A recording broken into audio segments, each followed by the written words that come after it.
네, 안녕하세요. 김정훈 노무사입니다. 우선은 1차 합격을 축하드리고요. 전년도까지는 학원에서 모여가지고 대면식으로 설명회를 진행을 드렸었는데 올해는 비대면으로 하게 되니까 저도 카메라만 보고 여러분들이 안 계셔서 조금 어색한 감이 있습니다. 그래서 제가 조금 어색해 하더라도 초반에는 정말 양해를 해주시고 바로 시작하시죠. 우선은 김종훈 노무사고요. 수업 시작하시면서 궁금한 점이 있거나 혹은 동차반에 대한 고민이 있으신 분들은 제가 여기 이메일 주소 적어놨으니까 여기로 이메일을 주시거나 혹은 여기 JOHNIA라고 하는 게 제 카카오톡 아이디입니다. 요거 추가하셔가지고 저한테 주시면 돼요. 그래서 URCPLA 당신의 노무사니까 언제든지 편하게 연락 주시면 통상 이제 영업일 기준 2일 이내에 답변을 드리고 있습니다. 그리고 저희가 이제 강의를 시작하게 되면 저희가 카카오톡으로 오픈 카톡방을 하나 만들 거예요. 수강생분들을 대상으로. 그래서 거기에서는 그냥 활발하게 저희가 그냥 카톡을 주시면 바로바로 답변을 드리는 형태로 동참한 기간 동안은 진행이 될 겁니다. 그래서 답변 받아보시는 데는 통상 뭐 몇 분에서 몇 시간 내에 답변을 받아보실 수 있으니까 그렇게 활용하시면 좋을 것 같습니다. 그리고 우선은 이제 제가 매년 동차반 설명회를 하면서 사실 이제 노무사가 뭘 하는 직업인가에 대한 설명을 좀 간략하게 드리고 시작을 합니다. 저 같은 경우에는 24기에 노무사로 합격을 했었고요. 올해가 이제 32기다, 그죠?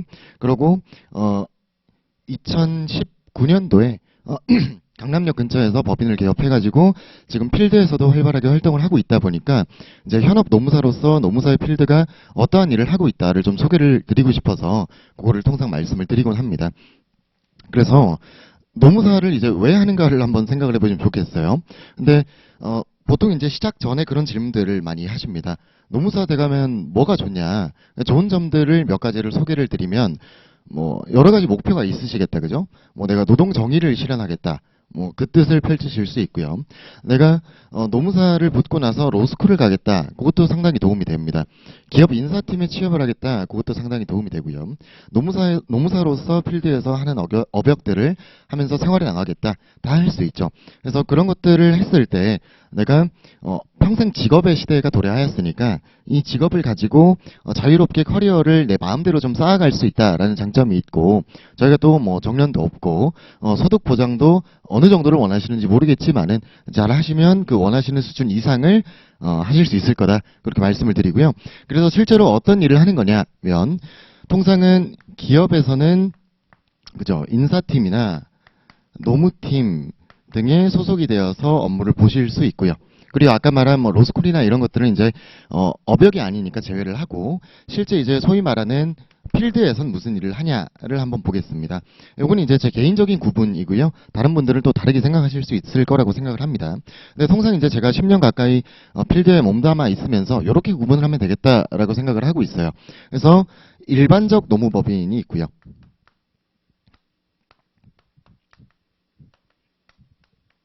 그리고 산재를 전문으로 하는 법인이 있고요. 그리고 컨설팅을 전문으로 하는 법인이 있습니다. 제가 이 이야기를 왜 드리냐면 제가 조금 나이가 어릴 때 노무사를 시작을 했었습니다. 그러다 보니까 노무사 공부는 열심히 하고 있는데 노무사가 무슨 일을 하는 직업인지 어떤 직무를 맡고 있는지 그런 것들이 좀 감이 안 오다 보니까 좀 동떨어진 느낌도 들고 동기부여도 잘 안 되고 그렇더라고요. 좀 말씀을 드려보면 일반적 노무법인에서 하는 일들은 이제 상시적인 법률 자문이라는 것을 합니다. 법률 자문. 그럼 어떤 법률 자문을 하는 거냐면 우리가 두 가지로 나눌 수가 있어요. 우리가 변호사가 아니니까 다채로운 법령을 다루진 않고요. 노동관계 법령에 대한 법률 자문을 하죠. 노동법이고요. 그 다음에 우리가 인사노무관리가 선택 과목이 아니라 공통 과목에 들어가 있지 않습니까? 그만큼 우리가 법만 이야기하는 것이 아니라 이 법을 우리 사내에 도입해서 어떤 제도로 만들었을 때 우리 구성원들이 이러한 장점과 이러한 단점을 겪게 되고 그렇기 때문에 우리 조직은 이렇게 변화할 가능성이 높습니다. 그러니 이렇게 관리를 해주세요 라고 하는 자문까지 하기 때문에 법률 자문에서 더해서 인사노무상의 자문까지 추가를 하게 됩니다. 그렇죠?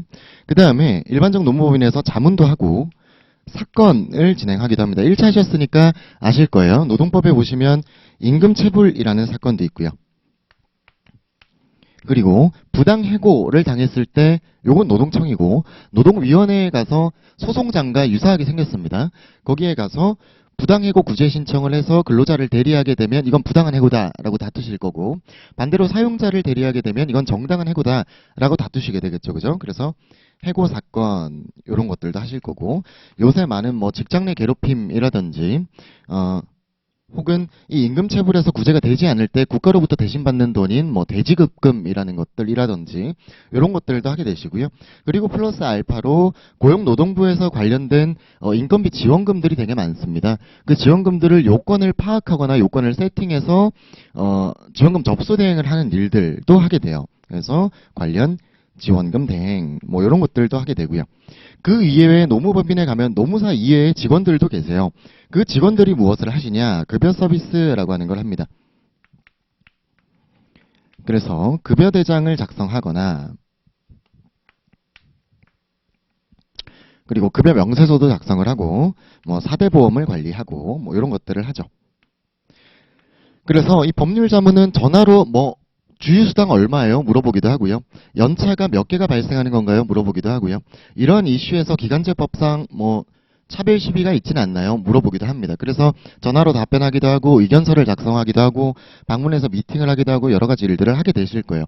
그리고 상시적으로 뭐 우리가 1차 하실 때 배웠었던 근로계약서를 작성하거나 포괄임금제 근로계약서를 작성하거나 뭐 취업 규칙을 만들어주거나 노사협의회를 설치해주거나 이런 다양한 일들을 재밌게 하시게 됩니다. 그리고 산재는 이제 직업병이나 질병으로 이루어져 있는데 그 부분들이 의학적 지식이나 혹은 뭐 장애 급수에 대한 부분이나 이런 것들을 좀 따로 좀 공부를 실무상 해야 되다 보니까 이렇게 좀 나눠져 있는 경우가 많습니다. 그리고 지금 여기에 보면 컨설팅이라고 적혀 있는데 이 컨설팅은 사내에서 인사팀이나 노무팀에서 수행할 수도 있어요.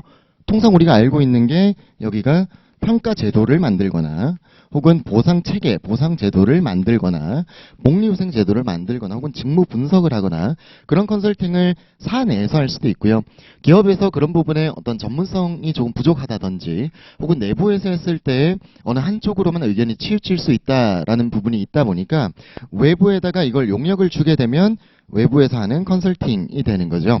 그래서 요 세 가지 정도로 필드에서 나눠져 있고 기업에선 인사 노무팀에 소속되셔서 일을 하시게 된다. 그래서 자격증을 따시면 이런 일들을 즐겁게 하실 거다고요.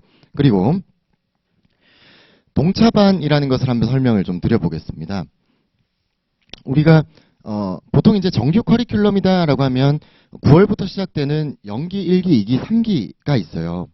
그러면 이제 정규 처음 시작할 때 연기 1기, 2기, 3기 이렇게 있고요. 지금 이 시점이 2기 마지막 회차가 내일 6월 3일에 있습니다. 그러니까 유예생분들은 이미 여기서부터 쭉 이렇게 달려오신 거다. 그죠? 그러면 이 연기에는 뭐 하냐면 12회차로 이루어져 있고요. 통상 수험서 내지 교수님이 쓰신 이 기본서라고 하는 것을 2회 위주로 찬찬히 흐름 잡아가면서 실무적인 적용점들을 말씀드리면서 예시들 말씀드리면서 재밌게 설명을 드리는 그게 연기예요. 그러고 나서 1기 때는 그것을 기반으로 해서 이때는 이제 10회차가 되는데 기반으로 해서 답안을 좀 많이 써보자. 여기는 실전형이다. 이렇게 보시면 됩니다. 그러면 이 정규 전에 하는 동차반은 뭐냐? 요거는 이제 솔직히 말씀을 드리면 동차반을 열심히 듣는다고 해서 1차를 합격하고 나서 한 2개월, 뭐 3개월 만에 곧장 이제 노무사 자격증을 획득할 수 있다, 합격할 수 있다라고 장담을 드리기는 매우 어렵습니다. 저도 이제 동차반을 한 3년 정도 운영을 해보면서 딱 한 분 뵀어요, 한 분. 한 분은 동차반만 듣고 합격을 하셨는데 그분은 이제 다른 특성이 좀 있으신 분이었어요. 그러니까 이미 로스쿨에 진학을 하셔서 법적인 부분은 다 좀 되어 있었고요. 그러니까 선택 과목 민소하시고 인사만 들어서 합격한 케이스였고 공부를 워낙 원래 잘 하시던 분이어서 그렇지 않았나 싶습니다. 물론 우리도 될 수 있다, 그죠? 될 수 있어요. 근데 솔직한 마음으로는 동차반을 듣는다고 해서 합격이 보장된다라고 말씀드리기는 매우 어렵습니다. 그럼에도 불구하고 동차반은 왜 하는 거냐? 왜 곧장 정규 커리큘럼이라고 하는 이 연기로 들어가지 않고 동차반을 선택해야 되는 거냐의 이유를 한번 말씀을 드려보면, 동차반이 가지고 있는 장점은, 우리가 1차를 열심히 공부해서 잘 하셔가지고 이제 합격을 하셨잖아요. 이번에 1차 좀 어려웠는데 다시 한번 축하드리고, 그러고 나서 2차 시험장에 들어갔을 때 내가 그 답안을 받아보고 그냥 이름 써보고 뭐 마킹 해보고 그 정도만 가지고 이제 한 과목당 100분이라는 시간 동안 그냥 가만히 멍 때리면서 앉아있고 뭐 애국가를 적어보고 뭐 그럴 필요가 없죠. 그런 큰 의미가 없다 보니까 뭐 올림픽의 참가 정신 크게 도움이 되지 않습니다. 그러다 보니까 동차반을 듣고 실제로 현장에 가서 뭐라도 제대로 한번 써보자라는 입장으로 동차반이 만들어진 거라고 보시면 됩니다. 그래서 동차반은 출제 가능성이 매우 높은 문제들을 가지고 곧장 여기에서는 답안 형식을 공부하지는 않지만 여기서는 곧장 그것을 답안의 형태로 이해하고 암기를 하고요.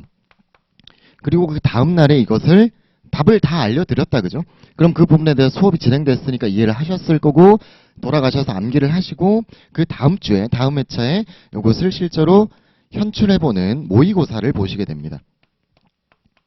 그러고 나서 첨삭이라는 것을 드리게 될 거고 피드백을 받는다라는 거예요. 그러니까 곧장 이 연계의 과정을 거치지 않고 동차반으로 가다 보니까 장점은 이런 것들이 있는데 단점은 이 과정에서 나오죠, 그죠? 곧장 답안으로 가는데 이해가 제대로 되어 있지 않은 상태에서 출제 가능성이 높은 것을 답안의 형태로 보다 보니 전반적인 인사관리 전체에 대한 A to Z까지를 공부하기는 어렵더라라는 겁니다. 근데 생각을 해보시면 지금 여러분들이 유예생을 잘 보내고 2, 3기다라고 생각을 해보세요. 그러면 올해 합격을 하기 위해서는 나올 법한 문제들을 보다 강도 있게 외우실 거지 않습니까? 그 강도 있게 외우실 부분들을 올해 한번 제대로 외워놓고 얘가 조금 어렵더라도 외워놓고 내년에 그것을 다시 외운다라는 과정이니까 조금 더 암기의 효율성은 많이 가져갈 수 있다라는 측면에서 장점이 됩니다.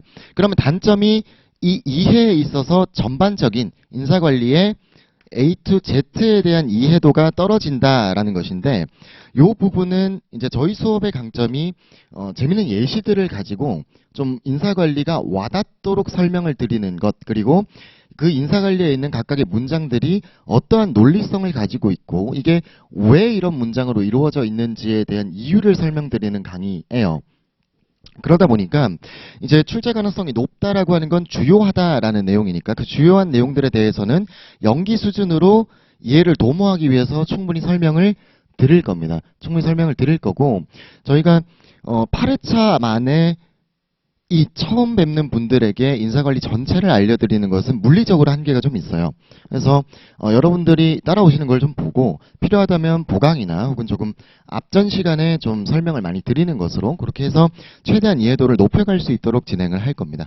그래서 동차반의 장점은 이렇고 단점은 이해에 대한 부분인데, 전반적인 이해, 이 부분은 강의로 보완을 해드리겠다라는 거고요. 그러면 이러한 동차반에서 배우는 인사노무 관리론은 뭐냐? 요거 잠깐 말씀을 드려보면,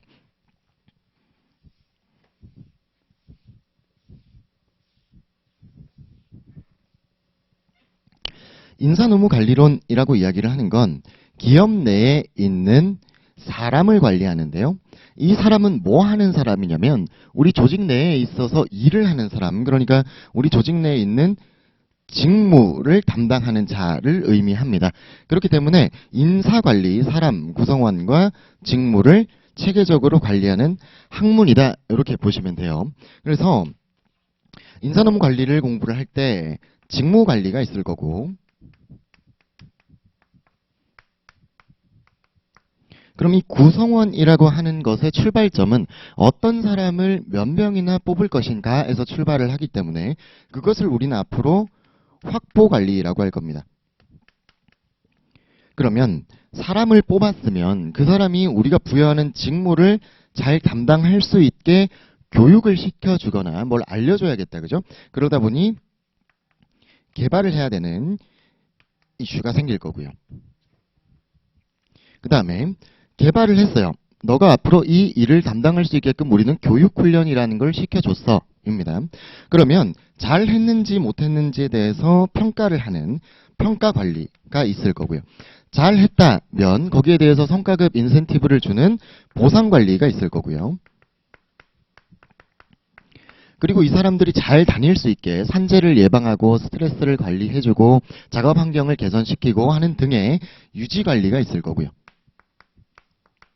혹은 정년이 다 됐다. 혹은 내가 이 회사를 그만두겠습니다. 혹은 너가 그만둬라 라고 하는 내보내는 활동인 방출관리가 있습니다.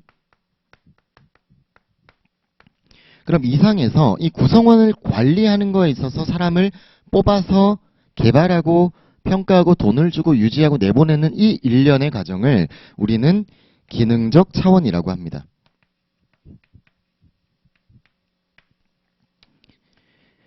그럼 인사관리는 뭐냐면 일과 사람을 관리한다고 했으니까 직무관리와 그 구성원을 확보해서부터 방출까지를 체계적으로 관리하는 학문이다라는 거예요.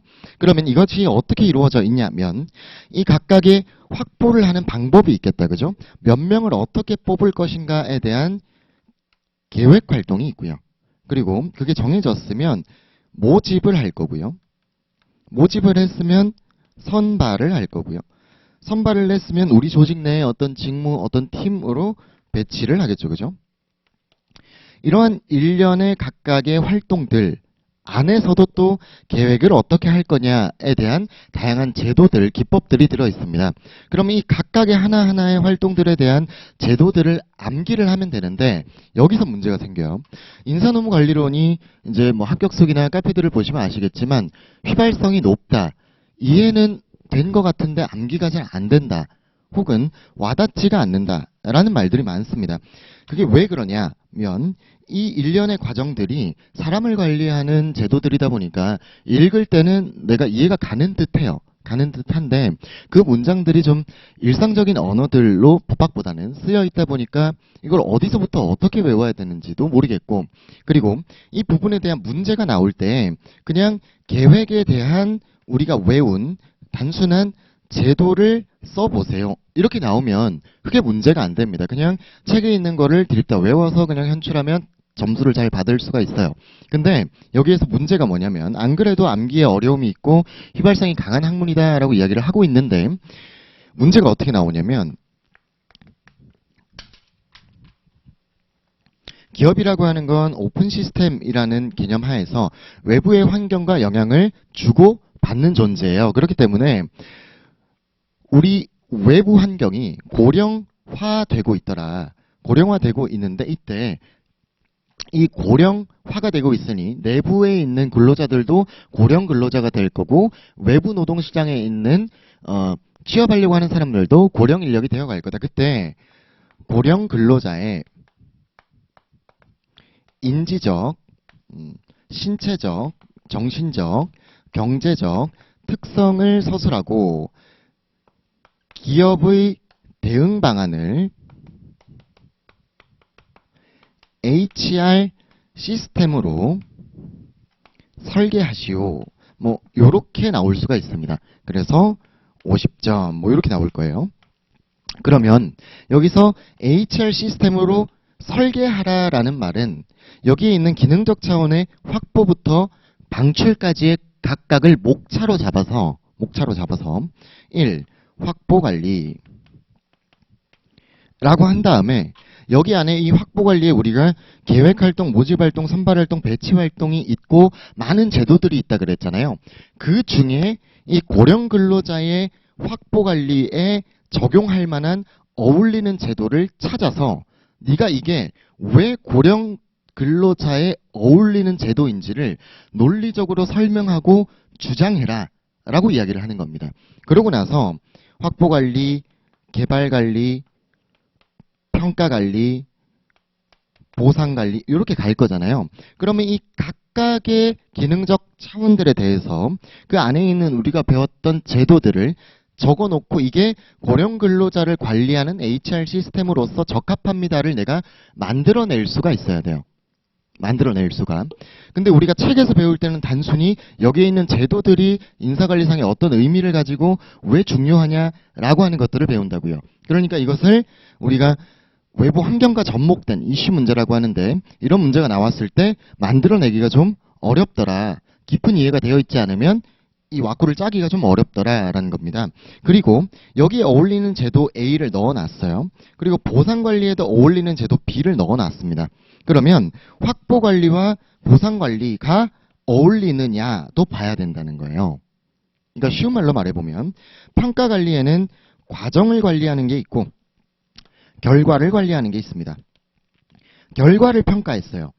그러면 보상에서는 우리가 그냥 연차가 쌓일 때마다 돈을 주는, 호봉이 쌓일 때마다 돈을 주는 연공급이 어울리겠습니까? 혹은 결과를 평가했으니까 성과급이 어울리겠습니까?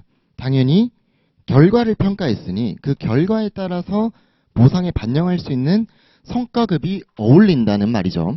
그럼 여기서 평가관리에서 결과평가가 고령근로자랑 어울린다라고 주장을 했으면 보상관리에도 이걸 고려해서 어울리는 걸 적을 때 이 성과급 이야기를 해주셔야 되는 것처럼 이 시스템을 유기적으로 만들려면 이 깊은 이해가 좀 필요하더라. 그게 인사노무관리다. 이렇게 보시면 되고요. 그러면 이게 답안을 작성할 때 기본적으로 처음이시니까 우리 과목이 어떻게 답안을 작성해야 되는지를 한번 보겠습니다. 통상 1문, 2문, 3문 이렇게 이루어져 있고요. 1문이 50점, 2문이 25점, 3문이 25점 이렇게 이루어져 있고 요 한 답안이 한 권에 16페이지 정도 됩니다. 그래서 적어도 50점은 50분 동안 8페이지 정도를 서술해 주시고 4페이지 정도 서술해 주시고 4페이지 정도 서술해 주시면 돼요. 물론 이제 나중에 유예생이 되시고 암기가 잘 되어 있고 내가 할 말이 많다면 이것보다 훨씬 더 많이 작성을 하게 되세요. 그래서 많은 분들이 16페이지 이상을 작성을 하시기도 합니다. 그래서 이거 총 작성하는 시간이 100분 이렇게 인사관리는 이루어져 있습니다. 그래서 이 답안을 가져가실 때 어떻게 쓸 거냐 이런 구체적인 내용들은 이제 동차반 수업 때 조금 디테일하게 말씀을 드리도록 하고요. 그래서 이런 것들 중에 올해 시험에 나올 만한 것들의 확률이 좀 높은, 출제 가능성이 높은 것들을 답안 형식으로 이해하고 암기하고 다음날 써보고, 그리고 그 중에서 너무너무 중요하다 하는 것들, 그리고 추가적으로 좀 동차반에서 가져가시면 내년에 편하겠다 하는 것들은 연기 수준으로 좀 깊이 있는 이해를 강의 때 말씀을 드리도록 하겠습니다. 그러고 나서 우리 수험생활 한번 이야기를 해보면 저희가 이제 합격 수기를 보시면 아시겠지만, 그리고 제가 공부할 때랑 지금이랑 또 달라요. 이 모수가 엄청 많아졌죠, 그죠? 그러니까 우리가 나중에 선발에서 배울 텐데 선발률이라는 게 떨어지게 됩니다. 선발률. 그러니까 전체 지원자 수분의 합격자 수라고 해서 셀렉션 레이시오라고 하는 선발률의 개념인데요. 합격자 수는 대략 정해져 있습니다. 올해 아마 제 예상에는 350명 정도로 진행이 될 것 같아요. 이 내외로 전년도가 너무 많이 뽑혀서 노무사회와 고용노동부와 산업인력공단에서 조금 줄이는 방향으로 전개가 될 겁니다. 그러면 합격자 수는 고정값이니까 전체 지원자 수가 많아지면 선발률은 낮아지게 되죠. 그죠? 그래서 이런 환경에 있다. 이런 환경에. 그래서 무작정 열심히 한다고 해서 무조건 붙을 수 있다라고 장담하던 시대는 끝났다라는 거예요. 끝났다. 그러니까 우리 시험 절대 마라톤이 아닙니다.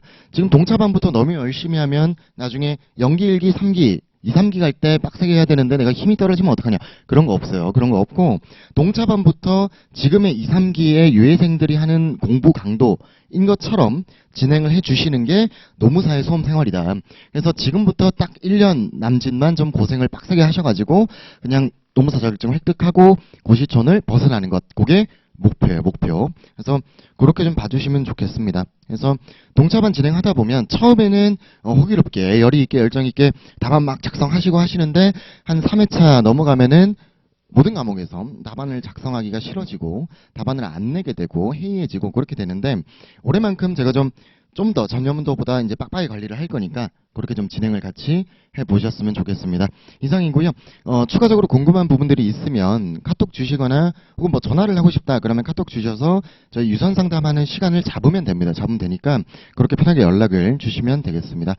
이상이었습니다. 들어주셔서 감사합니다.